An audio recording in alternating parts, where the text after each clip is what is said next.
അപ്പോൾ നമ്മുടെ ബാംഗ്ലൂരിലുള്ള മലയാളികളോട് ആദ്യം തന്നെ വലിയൊരു സല്യൂട്ട്. മറ്റൊന്നല്ല, വയനാടിന് ഇങ്ങനൊരു പ്രശ്നങ്ങളുണ്ടെന്ന് പറഞ്ഞപ്പോൾ തന്നെ ഒരുപാട് ആൾക്കാർ അതിനുവേണ്ടി കൈകോർക്കാൻ റെഡിയായി. അതുപോലെ തന്നെ ഒരുപാട് ആൾക്കാർ കളക്ഷൻ പോയിന്റിൽ പല സാധനങ്ങളുമായിട്ട് എത്തി. കൂടുതലും വന്നിരിക്കുന്നത് സ്റ്റുഡൻസും അതേപോലെ തന്നെ ചെറിയ രീതിയിൽ ജോലി ചെയ്യുന്നവരും പിന്നെ മറ്റ് ഭാഗങ്ങളിലുള്ള ആൾക്കാരെല്ലാവരും ഫാമിലീസും എല്ലാവരും ഇതിലേക്ക് സപ്പോർട്ടായിട്ട് എത്തിയിട്ടുണ്ട്.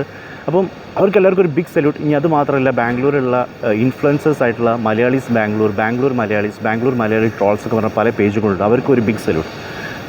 കാരണം ഇത്രയും വലിയൊരു കാര്യത്തിലേക്ക് ചെറുപ്പക്കാർ തന്നെ മുന്നിട്ട് ഇറങ്ങുകയെന്ന് പറയുമ്പോൾ അത് കാണാൻ തന്നെ ഒരുപാട് വലിയൊരു സന്തോഷമാണ്. കാരണം നമ്മുടെ നാടിനെ ഒത്തൊരുമിച്ച് പിടിക്കുക എന്നുള്ളത്. കാരണം കേരളം വലിയ സഹായം ചെയ്യും, ആ സമയത്ത് ബാംഗ്ലൂരിലുള്ള മലയാളികൾ ഒത്തൊരുമിച്ചുകൊണ്ട് ചെറിയൊരു സഹായം ചെയ്യുന്നുണ്ടെന്ന് കേൾക്കുന്നത് തന്നെ വലിയൊരു സന്തോഷമല്ലേ.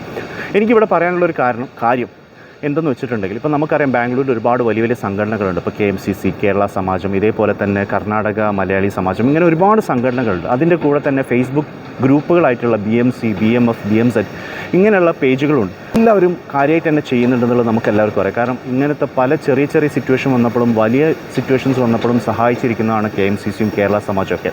അപ്പോൾ എന്തായാലും ഈ ഒരു സിറ്റുവേഷനിൽ അവർ കൈകെട്ടിയിരിക്കില്ല നമുക്കറിയാം. അപ്പം എനിക്ക് പറയാനുള്ള ഒരു റിക്വസ്റ്റ് എന്താ വെച്ചിട്ടുണ്ടെങ്കിൽ, നമ്മൾ ഇന്നലെ കണ്ടൊരു കാര്യം, ബാംഗ്ലൂരിലുള്ള ചെറുപ്പക്കാരും സ്റ്റുഡൻസും ജോലി ചെയ്യുന്നവരൊക്കെ എന്തെങ്കിലുമൊക്കെ ഒന്ന് ചെയ്യണം, നമുക്കും ഇതിലേക്കൊക്കെ ഒരു പങ്കാളിയാവണം എന്ന് ആഗ്രഹിച്ചു കൊണ്ടിരിക്കുകയാണ്. കാരണം അവരെ കൊണ്ട് കഴിയുന്ന രീതിയിൽ അവർ ബെഡ്ഷീറ്റ്, ബ്ലാങ്കറ്റ്സ്, ഡ്രസ്സ്, പിന്നെ അതേപോലെ തന്നെ ഇപ്പോൾ ഒരുപാട് സാധനങ്ങൾ, മെഡിസിൻസ് ഒക്കെ അവിടെ എത്തിച്ചു. ആ വാഹനം ഇന്ന് ബാംഗ്ലൂരിൽ നിന്ന് വയനാട്ടിലേക്ക് പുറപ്പെടുകയാണ്.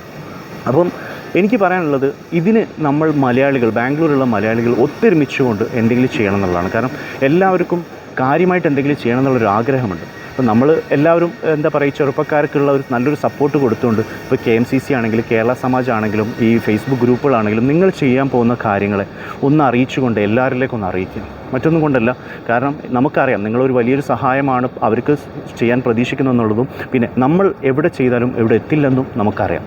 അപ്പം എന്തായാലും ഈ ഒരു കൂട്ടായ്മകളെ കൂടി നിങ്ങളെ കൂടെ കൂട്ടിപ്പിടിക്കുക.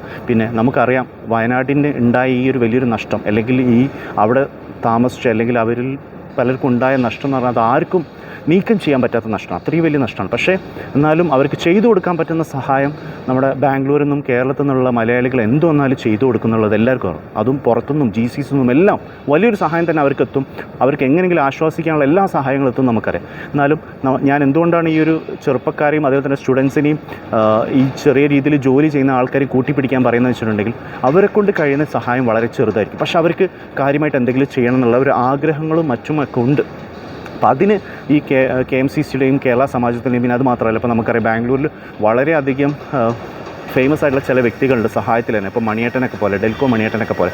അപ്പോൾ ഇങ്ങനെയുള്ള വ്യക്തികളൊക്കെ എന്തായാലും സഹായിക്കുന്ന കൂട്ടത്തിൽ ഈ ചെറുപ്പക്കാരെയും കൂടി കൂട്ടിപ്പിടിച്ച് ഇതിനായിട്ടൊരു കമ്മിറ്റി ഉണ്ടാക്കി അവരിലേക്കും ആ ഒരു കാര്യങ്ങളൊക്കെ അറിയിച്ച് അവർക്കും അതിന് വേണ്ടിയിട്ടുള്ള എന്തെങ്കിലുമൊക്കെ സഹായം ചെയ്യാനുള്ള സപ്പോർട്ടും കാര്യങ്ങളും കൊടുക്കുക. കാരണം എനിക്ക് തന്നെ ഇന്നലെയൊക്കെ ഇൻസ്റ്റാഗ്രാമിൽ ഒരുപാട് മെസ്സേജ് വന്നുകൊണ്ടിരിക്കുകയാണ്. പല കോളേജിൽ നിന്നൊക്കെ സ്റ്റുഡൻസ്, ഞങ്ങളും പല കളക്ഷൻസും നടത്തട്ടെ ചേട്ടാ, ഞാൻ വയനാട്ടുകാരനാണ്, ഞാൻ എൻ്റെ കോളേജിൽ നിന്ന് പല കളക്ഷൻസും നടത്തട്ടെ ചേട്ടാ, അതൊന്ന് ചേട്ടന് അവിടെ എന്തൊക്കെയാണ് കുറവുകളുള്ളതെന്ന് പറഞ്ഞു തരുമോ ചോദിക്കുമ്പോൾ ഞാൻ അവരോട് പറയുന്നത്, ഇപ്പോഴല്ല നമ്മൾ സഹായം ചെയ്യേണ്ടത്, കുറച്ച് ദിവസങ്ങൾക്ക് ശേഷം ഇത് ആളുകൾ മറന്നു തുടങ്ങും.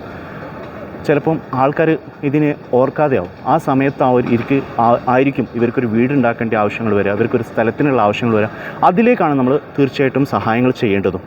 അപ്പോൾ ഇപ്പം നമ്മൾ കേരളത്തിൽ പറയുകയാണെങ്കിൽ, ഞാൻ ആ വയനാട്ടിൽ ആ ഒരു സമയത്ത് കളക്ട്രേറ്റിൻ്റെ അവിടെ നിന്ന സമയത്ത് പല ആളുകളും പല വീട്ടിൽ നിന്നും അവരെ കൊണ്ട് കഴിയുന്ന എല്ലാ സാധനങ്ങളും കാര്യങ്ങളായിട്ട് വന്നുകൊണ്ടിരിക്കണം. പുതിയത് മാത്രമേ പാടുള്ളൂ എന്ന് പറഞ്ഞപ്പോൾ പലരും അത് വാങ്ങിച്ചുകൊണ്ട് വന്നിരിക്കണം. അപ്പം അതിനായിട്ടുള്ള രീതിയിൽ എല്ലാ സഹായങ്ങളും എത്തുന്നുണ്ട്. ഇപ്പോൾ നമ്മുടെ ബാംഗ്ലൂരിൽ നിന്നാണെങ്കിലും ഒരുവിധം സാധനങ്ങളൊക്കെ വയനാട്ടിലേക്ക് എത്തുന്നുണ്ട്. അപ്പം നമ്മൾ ഇനി അടുത്തത് ഈ ചെയ്യുന്ന വലിയ വലിയ ബാംഗ്ലൂരിലുള്ള സംഘടനകൾ ചെയ്യുന്ന കാര്യങ്ങൾ അത് ചെറുപ്പക്കാരിലേക്ക് കൂടി എത്തിച്ച് അവർക്കും കൂടി ഒരു മോട്ടിവേഷനാക്കി അവർക്കും കൂടി ഒരു സപ്പോർട്ട് ചെയ്യാനുള്ള കാര്യത്തിലേക്ക് ആക്കി തീർക്കണം എന്ന് ഞാൻ എല്ലാവരോടും അഭ്യർത്ഥിക്കുകയാണ്. അപ്പോൾ എന്തായാലും എല്ലാവരുടെയും എല്ലാവരും കൂടി നമുക്ക് ഒരുമിച്ച് എത്ര വന്നാലും ഇവരുടെ വിഷമങ്ങളെ നമുക്ക് തീർക്കാൻ അത്രത്തോളം കഴിയില്ല. പക്ഷെ എന്നാലും നമ്മൾ ഒത്തൊരുമിച്ച് നിന്നുകൊണ്ട് ഇവർക്ക് സഹായങ്ങളും സപ്പോർട്ടുകളും ചെയ്യണം ഞാൻ ആഗ്രഹിക്കും. Thank you.